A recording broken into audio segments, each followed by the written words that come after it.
how much of one's life is a result of their past karma?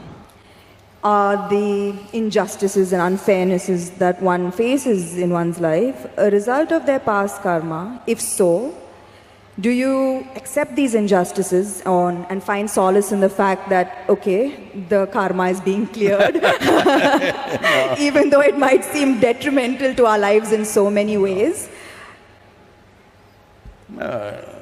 Samantha, you're old enough for this. I'm not saying you're old, I said you're old enough. Do you still expect the world to be fair to you? That's why I'm asking this question. Can I blame it on my past karma is what I'm asking. I want the world to be fair to me is a schoolgirl question. By now you should know the world is not fair. It will not be fair to you. But if you dig deep into yourself and have a taste of life, not a taste of your thought and emotion, the taste of life that you are, then you will see life is not just fair, it's just fantastic. So, do you want fair life or fantastic life? You must decide. I've noticed this, that beyond the material ego, there is now suddenly a widespread… Who's this ego guy, your friend? Is all around me. And in my industry, the heights of it. So beyond the material ego, I've noticed there's now widespread spiritual ego. I've come across a lot of people who are now on a spiritual path, not you, Sadhguru, who consider themselves superior to people who are not on a spiritual path. How would you advise such people to ensure that they don't fall a prey to this new spiritual ego? First we'll address this ego guy, okay? If you show me where it is, I'll fix it right now. I wish I knew where it was, it just keeps coming suddenly. So, you don't know where it is. The thing is just this, say at certain moments, as a person, as a woman, you are a beautiful person, wonderful person, I mean. I'm sorry, I didn't say only at certain times you're beautiful, you're always beautiful, but certain times you're wonderful, all right? Certain moments maybe you're nasty, possible. So whenever you're nasty, you say, it's my ego. Why don't you say, it's me, I'm sometimes wonderful, sometimes nasty. If you see this, naturally nastiness will go down. But if you say, whenever you're nasty, Mr. Ego does this, and you don't know where he is, you don't know his address or ID, nor do you know his phone number, so how do you fix this guy? So everybody has this going in their life, because this is spiritual jargon without being spiritual is all over the place, particularly in India. Because we have, 15, 20,000 years of spiritual history, so we know all the words. We know what Atma, Paramatma, this one, that one, Ahankara, everything we know, words only. Words only, noted. So we can just throw words like this and confuse the Western population quite a bit. Because if you come here, they'll say Mukti, Shakti, this one, that one, all kinds of things. I know a lot of people who've gone and set up spiritual centers in the West, particularly in America, because they just know one chant, just one chant. Okay, Asatoma Sadgamaya, with this they run the whole thing. So unfortunately, spirituality, in some ways it's come there. It's come there because there is need in the society, there is not enough source. Because of that, people are manufacturing this here and there. This happened, a few years ago, 16 years ago. And I was in United States, and then somebody in the office, our office, told me, Sadhguru, did you know every day 100,000 people are typing out the word spiritual? I said, is that so? Type it out and see what comes out. Are we even there in the picture? They typed out spirituality. First thing that comes up is a spa in Mexico. You've been there.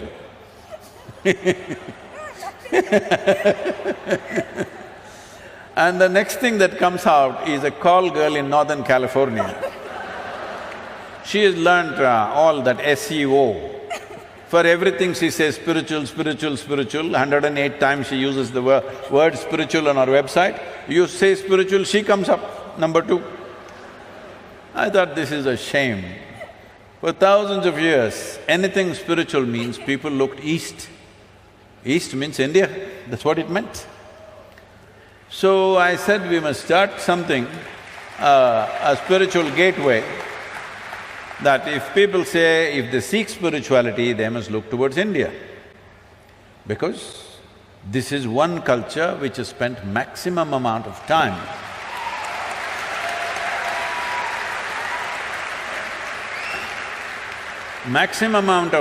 exploring human consciousness and the mechanics of what a human being is, how this functions on the surface and its very core. How does this function?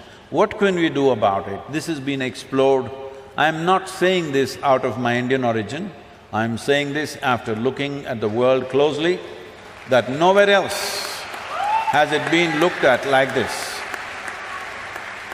So, I said, we must start a spiritual gateway, India, the spiritual gateway. I must tell you this, till about 15 years ago, I had not met a single guru in this country. I just did not meet, I was just busy doing my own work. I never thought I had to go and look for somebody, I had never been to any other ashram anywhere. And then I thought, okay, let me make an attempt, then I started making phone calls.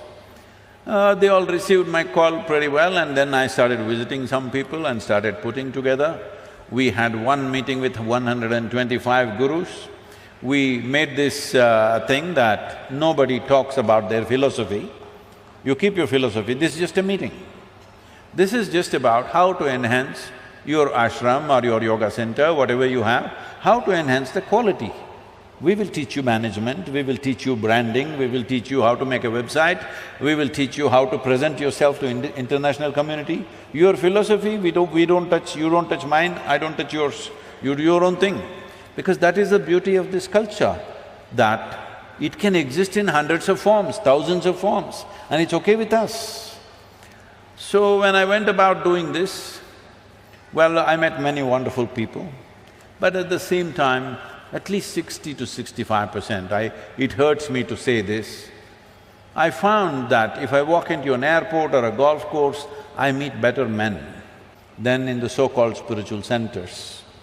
Because it's full of jargon, no heart, no depth, no profoundness, simply one chant, one nonsense, one philosophy that they read somewhere. It's going on like this. This needs to change. So to bring this profoundness to people, as people get closer to me, I get harder and harder and harder. Those who are very close to me, I am bloody cruel. Yes, because just to bring integrity into spirituality is so hard.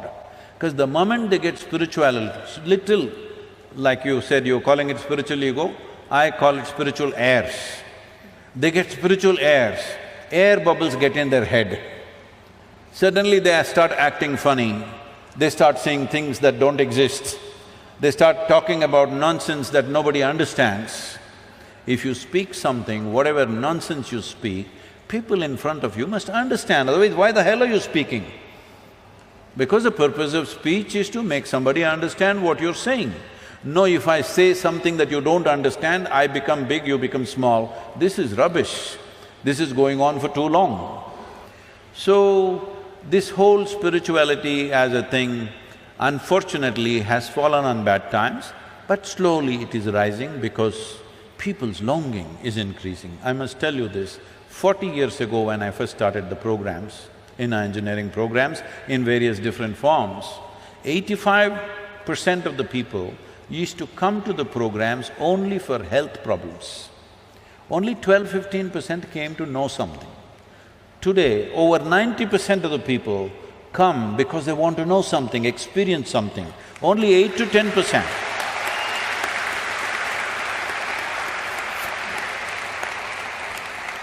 Only 8 to 10% are coming for health issues, which is a significant change in human consciousness. About this ego business, this is one thing we must settle. See, within you, is there only one person or two? I think one. You think one? I'm going to go with one. One. That means you're an individual. An individual means, the word individual comes from indivisible. You're not further divisible, that's good, you're an individual. If you are two, then you're either schizophrenic or possessed, psychiatrist or exorcist. Either a psychiatrist or an exorcist has to come. So this is very important, everybody settle this, that don't talk about Atma, Paramatma, ego, this one, that one. You are an individual. What kind are you? Are you a wonderful one or a nasty one? Fix the damn thing.